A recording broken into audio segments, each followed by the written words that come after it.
नमस्कार, बहुत स्वागत है आपका देश की बात में। मैं हूँ राजश्री आपके साथ। और देश की बात करें तो देश की राजधानी में इन दिनों बड़ी हलचल है। और राजधानी ही नहीं बल्कि पूरे देश की राजनीति में जबरदस्त हलचल है। और जबरदस्त हलचल राष्ट्रपति पद के लिए भी सुगबुगाहट के रूप में सबके सामने आ रही है। तो आज हम बताएंगे कि राष्ट्रपति पद को लेकर कौन से नाम आगे आ रहे हैं। गौरतलब है कि बहुत जल्द देश को नया राष्ट्रपति मिलने वाला है और इसी बीच शरद पवार का नाम भी आ रहा है। गांधी परिवार से प्रशांत किशोर की मुलाकात के पीछे कई राज समझे जा रहे हैं। विपक्ष को एकजुट करने की कोशिशों के रूप में भी इसे देखा जा रहा है। दूसरी तरफ अगर हम पक्ष की बात करें तो प्रधानमंत्री मोदी अपने रॉ में हैं।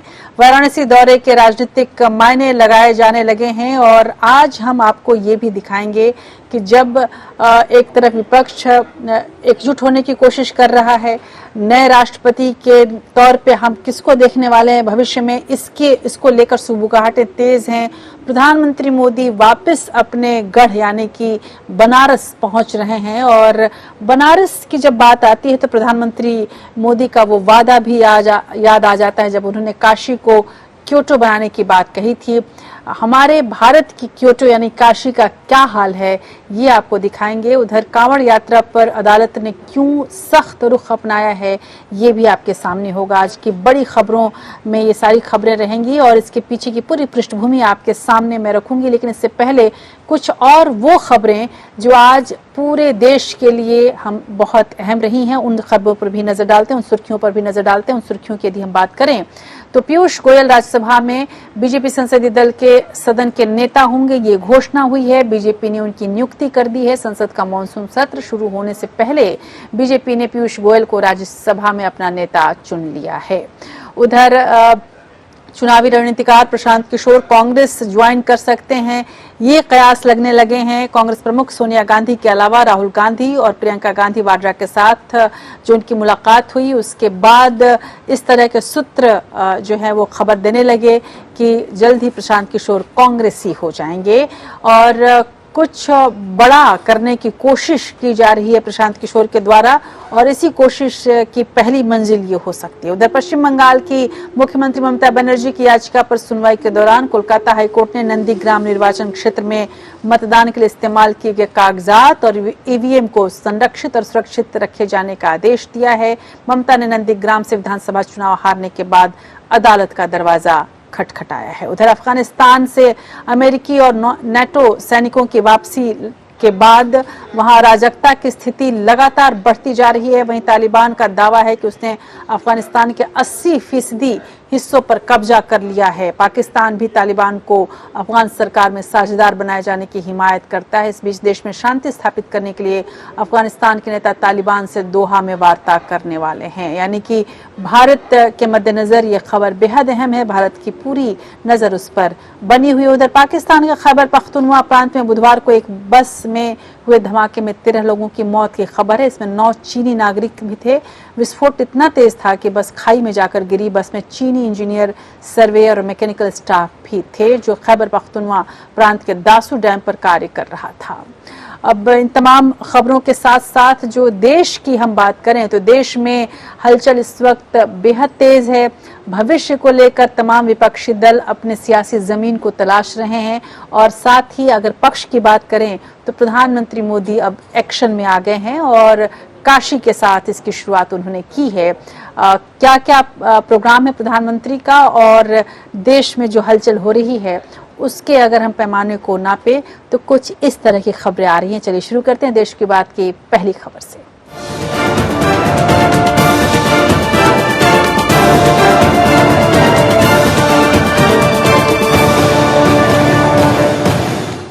आने वाला साल बेहद अहम रहने वाला है। न केवल कई बड़े राज्यों में चुनाव हैं जो कि 2024 में बीजेपी की क्या भूमिका रहेगी, क्या भविष्य रहेगा, इसको तय करने वाले हैं। जी हाँ, मैं बात कर रही हूँ उत्तर प्रदेश की, उत्तराखंड की, खासकर उत्तर प्रदेश की, जिसको लेकर सरगर्मी बहुत तेज है।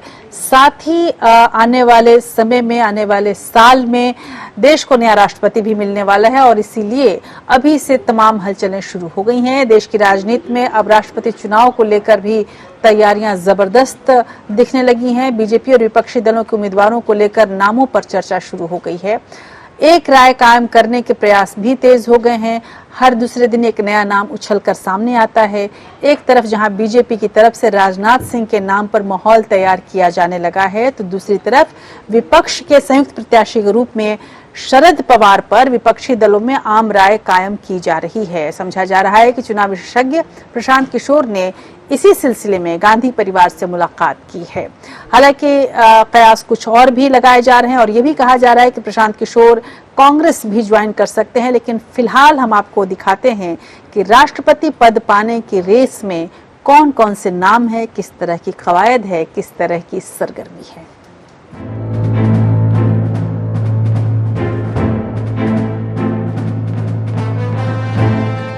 2022 के यूपी विधानसभा चुनाव को केंद्र की सत्ता का सेमीफाइनल समझा जा रहा है, लेकिन इसी साल होने वाले राष्ट्रपति पद के चुनाव में विपक्षी एकजुटता की परीक्षा भी होनी तय है।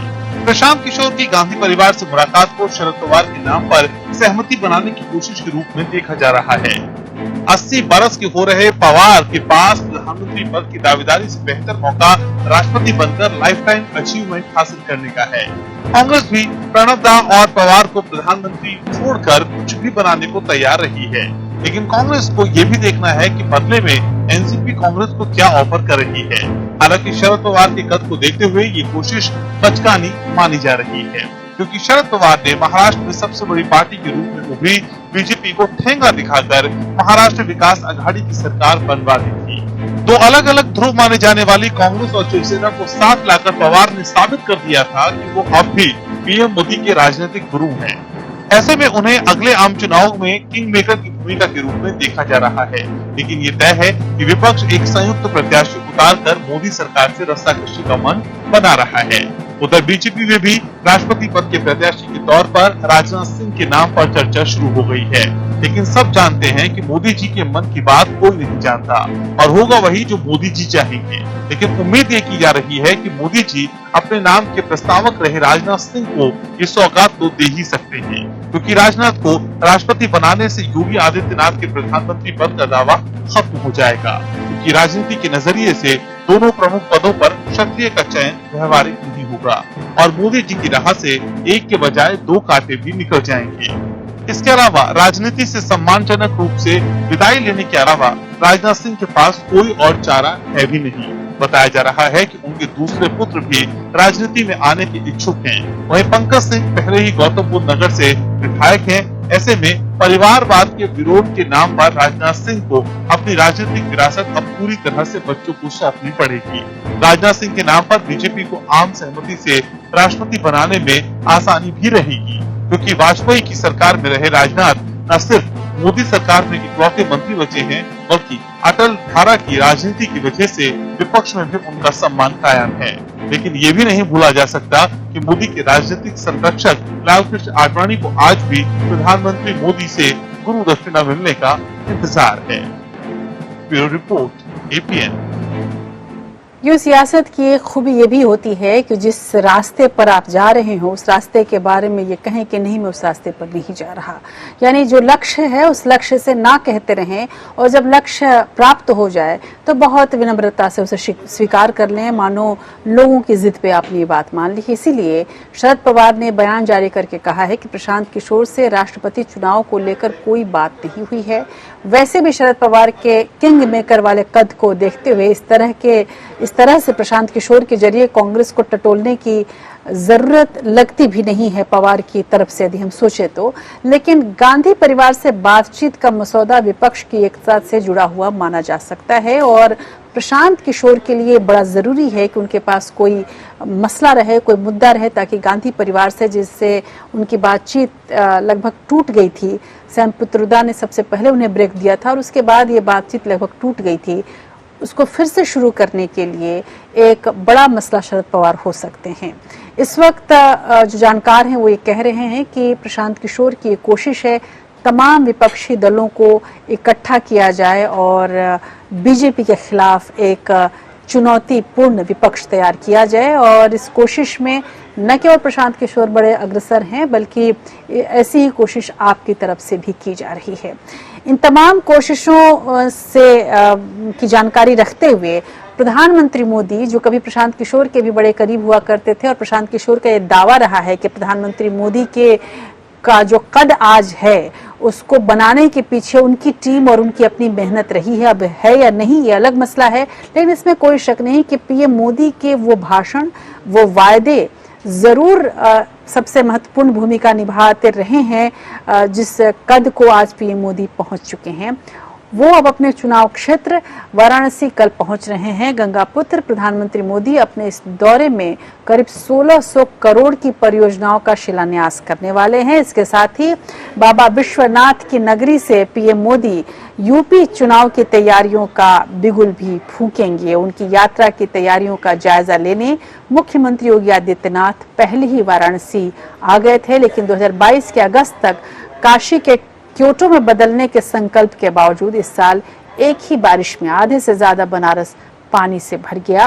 प्रधानमंत्री मोदी जब वाराणसी पहुंचेंगे, अपने काशी पहुंचेंगे, जिसको क्योटो बनाने का उन्होंने सपना देखा था, तो उन्हें इस सच से भी रूबरू होना पड़ेगा। न मुझे किसी ने भेजा है, न मैं यहाँ आया हूँ, मुझे तो माँ गंगा ने बुलाया है।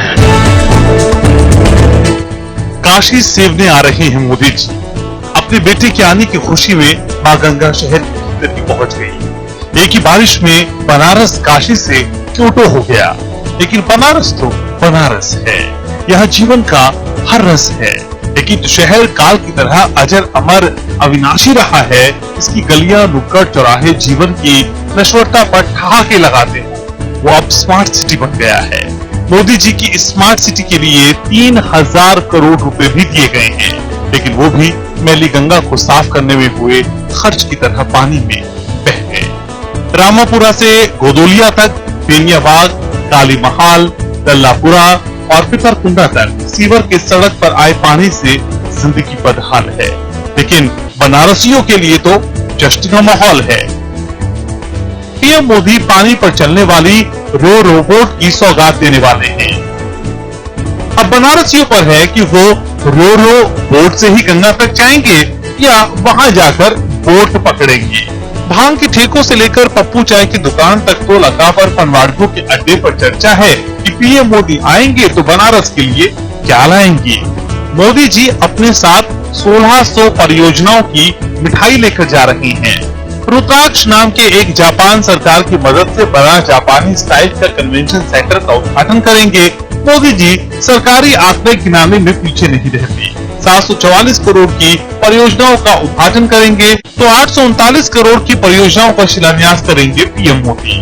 कुछ भी हो, एक बार बाबतपुर हवाई अड्डे की तरफ निकल जाएं तो विकास तो साक्षात नजर आता है। बहस ये हो रही है कि मोदी जी ने बनारस को दिया बहुत बहुत ज्यादा, लिया बहुत बहुत कम। उल्टे पंचायत चुनाव में काशी, अयोध्या, मथुरा में बीजेपी को बिजली का झटका मिला, लेकिन बनारसी जानते हैं कि जोर का झटका धीरे से दिए बगैर बेटा भला कभी अपने घर क्यों लौटेगा। कुछ बनारसी तो सोहर गाते बताए जा रही हैं। दरअसल यूपी चुनाव के मद्देनजर मां गंगा के राजनीतिक बेटे की घर वापसी काफी अहम मानी जा रही है। पीएम मोदी यहीं से चुनावी बिगुल फूकेंगे, क्योंकि अयोध्या में राम मंदिर निर्माण के अड़चनी खत्म होने पर हिंदुत्व की सियासत बंद होने का खतरा हो गया है। काशी के सौंदर्यीकरण की आड़ में बीजेपी अपना एजेंडा आगे बढ़ाने में जुटी है। बाबा विश्वनाथ मंदिर कॉरिडोर के नाम पर मस्जिद आंखों में गड़ने लगी है। अब ज्ञानवापी का मामला अदालत में पहुंच गया है, इसलिए काशी मथुरा बाकी है का नारा अंदर ही अंदर लगना शुरू हो गया है। जलन और डहा हमारे देश का राष्ट्रीय गुण है और बीजेपी इसे पुराना खूब जानती है। ऐसे में अयोध्या की तरह बनारस में भी मुर्दा पड़ी फिरका परस्ती में नए प्राण फूके जाएंगे। वैसे भी काशी परकाया प्रवेश के लिए मशहूर रही है। ये अलग बात है कि इसी सियासत की वजह से सनातनी संस्कृति अब काशी करवट ले रही है। Bureau report, APN.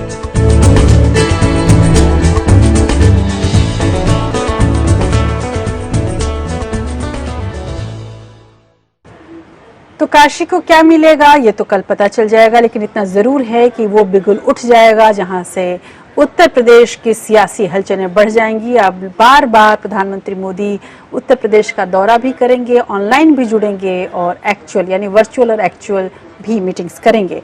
इस बीच उत्तर प्रदेश के विधानसभा चुनाव के पहले कांग्रेस उठ खड़े होने की तैयारी में दिख रही है। इसी तैयारी के तहत लोकसभा संसदीय दल की बैठक बुलाई गई है। समझा जा रहा है कि अधीर रंजन चौधरी की छुट्टी हो सकती है। वहीं पंजाब कांग्रेस की कलह को लेकर भी बड़ा फैसला लेने की नौबत आ रही है। चुनाव विशेषज्ञ प्रशांत किशोर से गांधी परिवार की बैठक को पंजाब मामले के साथ विपक्षी एकता की कोशिश से भी जोड़कर देखा जा रहा है। उधर प्रियंका 1.5 साल बाद यूपी की राजनीतिक दौरे पर जा रही हैं। अब देखना ये होगा कि बीजेपी के जैसे पार्टी के सामने अपनी जमीन को तलाश रही कांग्रेस आखिर प्रियंका की अगुवाई में कितना जमीन पा लेती है।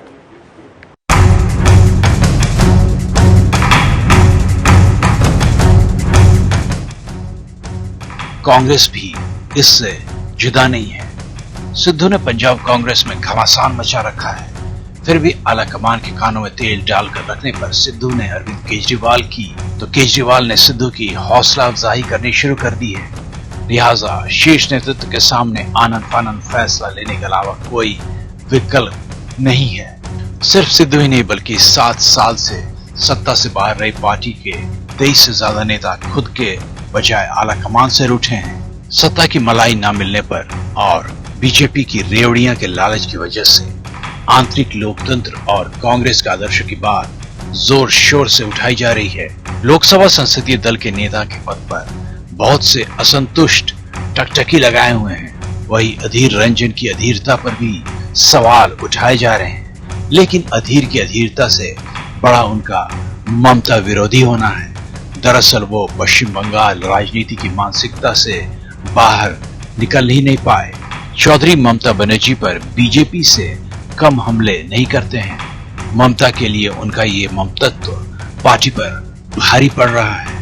लेकिन वैसे भी सोनिया गांधी को भी टूटी फूटी हिंदी की वजह से लंबे वक्त तक बीजेपी के विदेशी मूल वाले हमलों से जूझना पड़ा था। अब अधीर रंजन की हिंदी से भी गोबरपट्टी के प्रति कांग्रेस की बेरुखी से जोड़कर देखी जा रही थी। इससे संसद में कांग्रेस के पास अच्छे वक्ताओं की कमी भी नजर आ रही है। इसलिए गौरव गोगोई, मनीष तिवारी के साथ संयुक्त राष्ट्र की नौकरी से मोहभंग के शिकार शशि थरूर भी इस पद की लंबे वक्त से आस में है। उनकी हिंदी भी अधीर रंजन से बेहतर मानी जाती है। अंदाजे बयां भी सोफिस्टिकेटेड है। महोदय, मैं अपने नाम के सम्मुख आज की कार्यसूची की क्रम संख्या 24 पर यथा सूचीबद्ध समिति के 7वें प्रतिवेदन में अंतर्विष्ट टिप्पणियों सिफारिशों पर सरकार द्वारा आगे की गई कार्रवाई को दर्शाने वाला विवरण सभा पटल पर रखता हूं। वहीं पश्चिम बंगाल में टीएमसी को 200 सीटें जिताकर दोबारा सत्ता में लाने और बीजेपी को हराने वाले प्रशांत किशोर ने गांधी परिवार से लंबी मुलाकात की। समझा जा रहा है कि मसला सिर्फ सिद्धू अमरिंदर का नहीं है, बल्कि देश भर में विपक्षी एकता के प्रयासों का है। इससे पहले नेशनलिस्ट कांग्रेस पार्टी के अध्यक्ष शरद पवार से प्रशांत 2 से 3 मुलाकातें कर चुके हैं। इसके अलावा प्रशांत किशोर के कांग्रेस में शामिल होने की अटकलें लगाई जा रही है। एक टीवी चैनल को दिए इंटरव्यू के आधार पर गांधी परिवार से बातचीत का मसौदा यही समझा जा रहा है। कहा तो ये जा रहा है कि प्रशांत किशोर सोनिया गांधी के राजनीतिक सलाहकार बनकर अहमद पटेल की जगह ले सकते हैं, लेकिन पीके कांग्रेस को बेहतर समझते हैं। वो जानते हैं कि इससे बेहतर तो कांटों का ताज पहनना है। पिछले यूपी चुनाव में पार्टी की चुनावी रणनीति तैयार करने के लिए पहुंचे प्रशांत किशोर को कांग्रेस संस्कृति का एहसास हो चुका है। समाजवादी पार्टी से टाई अप कराकर बगैर खर्च के पार्टी को चुनाव लड़ाने वाले पीके पड़े बेआबरू होकर बीच चुनाव में वहां से निकले थे। ये अलग बात है कि यूपी के लड़कों के नारे पर लड़ने वाली कांग्रेस उससे भी ज्यादा बेआबरू होकर बीजेपी की कर्म भूमि से निकली। अब अपने पुरखों की जमीन तलाशने प्रियंका गांधी 1.5 साल बाद राजनीतिक दौरा कर रही हैं, लेकिन अब तक गंगा में पानी बहुत बह चुका है। बहरहाल बहुत देर कर दी मेहरबान आते आते। अंशुमन त्रिपाठी, एपीएन।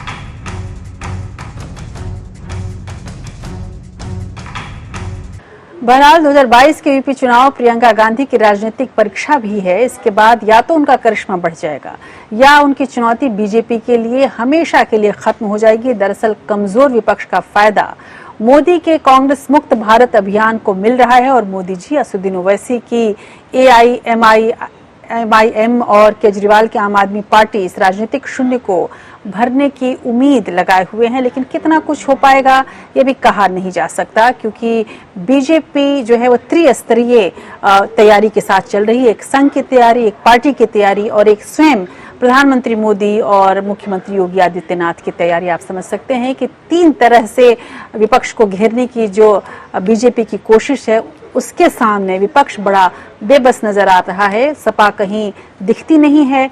बसपा बीच बीच में आवाज उठाती है मायावती, लेकिन उनमें जिसको कहा जाए कि लगातार आवाज उठाने की जो उनकी आदत थी वो खत्म हो चुकी है।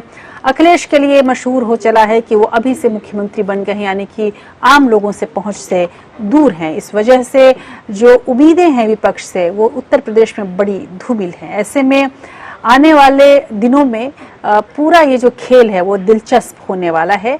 बड़ी खबर न्यायपालिका से। सुप्रीम कोर्ट ने कोरोना वायरस वैश्विक महामारी के बीच राज्य में कांवड़ यात्रा की अनुमति देने के उत्तर प्रदेश सरकार के फैसले का बुधवार को संज्ञान लिया। न्यायमूर्ति आरएफ नरीमन की अगुवाई वाली पीठ ने राज्य सरकार को एक नोटिस जारी किया और मामले को शुक्रवार को सुनवाई के लिए स्थगित कर दिया। उत्तर प्रदेश में मुख्यमंत्री योगी आदित्यनाथ के नेतृत्व वाली सरकार ने कोविड-19 की संभावित तीसरी लहर का खतरा जताए जाने के बावजूद 25 जुलाई से यात्रा को मंगलवार को अनुमति दे दी थी और उसके बाद से ही सुप्रीम कोर्ट ने ये संज्ञान लिया है।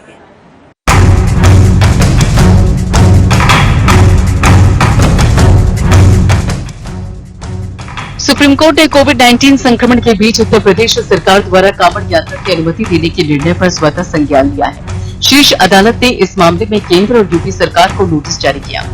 जस्टिस रोहिंटन एस नरीमन की अध्यक्षता वाली पीठ ने इस मामले पर विचार करने का निर्णय देते हुए केंद्र सरकार यूपी सरकार को जवाब दाखिल करने के लिए कहा है। पीठ ने कहा है कि वो शुक्रवार को इस मामले पर सुनवाई करेगी। कोर्ट ने बुधवार को द इंडियन एक्सप्रेस में प्रकाशित एक रिपोर्ट पर स्वतः संज्ञान लिया, जिसमें कहा गया कि कोविड-19 की संभावित तीसरी लहर की आशंका के बीच उत्तराखंड सरकार ने कांवड़ यात्रा को स्थगित कर दिया है। लेकिन वहीं पड़ोसी राज्य उत्तर प्रदेश ने कुछ शर्तों के साथ कांवड़ यात्रा आयोजित करने का फैसला किया। इससे उत्तरी बेल्ट के राज्यों में तीर्थ यात्रियों की भारी आवाजाही देखी जाएगी। जस्टिस नरीमन ने सॉलिसिटर जनरल तुषार मेहता से कहा कि अखबार देखने पर हमें इस बात पर परेशानी हुई कि कोविड-19 संक्रमण के बीच उत्तर प्रदेश में कांवड़ यात्रा को जारी रखने का निर्णय लिया है। वहीं पड़ोसी राज्य उत्तराखंड ने इस साल कांवड़ यात्रा की इजाजत देने से इनकार कर दिया। हम उस सम्मानित राज्य की राय जानना चाहते हैं। लोगों को समझ में नहीं आ रहा है कि क्या हो रहा है। प्रधानमंत्री नरेंद्र मोदी द्वारा कोरोना की तीसरी लहर के बारे में आगाह करने के बावजूद ऐसा हो रहा है। पीठ ने आगे कहा कि यह महत्वपूर्ण है कि गृह सचिव भारत संघ इस समाचार रिपोर्ट का जवाब दे। इस तथ्य को देखते हुए ये यात्रा 25 जुलाई से शुरू हुई है। एक छोटा समय सारणी तय करना आवश्यक है। शुक्रवार की सुबह प्रमुख सचिव उत्तराखंड राज्य, गृह सचिव भारत संघ और प्रमुख सचिव यूपी राज्य द्वारा हलफनामा दायर किया जाएगा। अदालत ने इस मामले में स्वतः संज्ञान लिया है और इस मुद्दे पर यूपी और उत्तराखंड राज्य और भारत संघ को नोटिस जारी किया। प्रतिक्रिया दर्ज करने के लिए मामले को शुक्रवार को सूचीबद्ध किया गया है। इससे पहले पड़ोसी राज्य उत्तराखंड में इस साल कांवड़ यात्रा पर रोक लगा दी है। सरकार का कहना है कि कोरोना थमने का नाम नहीं ले रहा। ऐसे में कांवड़ यात्रा की अनुमति नहीं दी जा सकती। कांवड़ यात्रा 25 जुलाई से 6 अगस्त के बीच में प्रस्तावित है। बता दें कि कांवड़ यात्रा में हर साल बड़ी संख्या में श्रद्धालु हिस्सा लेते हैं और इसमें जगह जगह भीड़ उमड़ने की आशंका रहती है। दोनों राज्यों में कोरोना के मामले अभी भी सामने आ रहे हैं। ऐसे में उत्तराखंड से कांवड़ यात्रा नहीं निकलेगी। कांवड़ यात्रा 25 जुलाई से 6 अगस्त तक आयोजित करने का प्रस्ताव है। इंडियन एक्सप्रेस की एक रिपोर्ट के अनुसार पिछली बार साल 2019 में यात्रा का आयोजन किया गया था। लगभग 3.5 करोड़ भक्त यानी कि कांवड़ के हरिद्वार गए थे, जबकि 2 से 3 करोड़ से अधिक लोगों ने पश्चिमी यूपी के तीर्थ स्थलों पर गए थे। Bureau report. अब यादों के झरोखों में लिए चलती हूँ आपको। आज बात मशहूर संगीतकार मदन मोहन की। आज मदन मोहन की पुण्यतिथि है। आज ही के दिन 14 जुलाई 1975 को उनका निधन हो गया था। 25 जून 1924 को इराक में जन्म लेने वाले मदन मोहन का पूरा नाम मदन मोहन कोहली था। मदन मोहन गजलों को फिल्मी संगीत में पिरोने में माहिर थे। फिल्मों में आने से पहले मदन मोहन सेना में थे, लेकिन अपनी संगीत के प्रति जो उनका अपना लगाव था उसके कारण वो सेना की नौकरी छोड़ ऑल इंडिया रेडियो से जुड़ गए और इसके बाद एक्टर बनने की धुन पकड़ी और मुंबई चले आए। लेकिन कुछ समय बाद समझ में आया कि एक्टिंग नहीं, उनकी मंजिल तो संगीत निर्देशन है। 1950 में मदन मोहन को फिल्म आंखें के लिए पहली बार संगीत देने का मौका मिला, लेकिन मदन मोहन को असली पहचान 1958 में मिली फिल्म अदालत से। 1970 में आई फिल्म दस्तक में उन्हें बेस्ट म्यूजिक का राष्ट्रीय पुरस्कार मिला। अपने 25 साल के फिल्मी करियर में मदन मोहन ने बॉलीवुड की कई फिल्मों में बतौर म्यूजिक डायरेक्टर काम किया। मोहम्मद रफी, लता मंगेशकर, तलत महमूद जैसे महान गायकों से मदन मोहन ने कई यादगार गाने गवाए। संगीतकार के तौर पर मदन मोहन की ये गजब की प्रतिभा ही थी कि उन्होंने अपने दौर में हर गायक से उसका सर्वश्रेष्ठ निकलवाया। आप अपना ख्याल रखें। नमस्कार।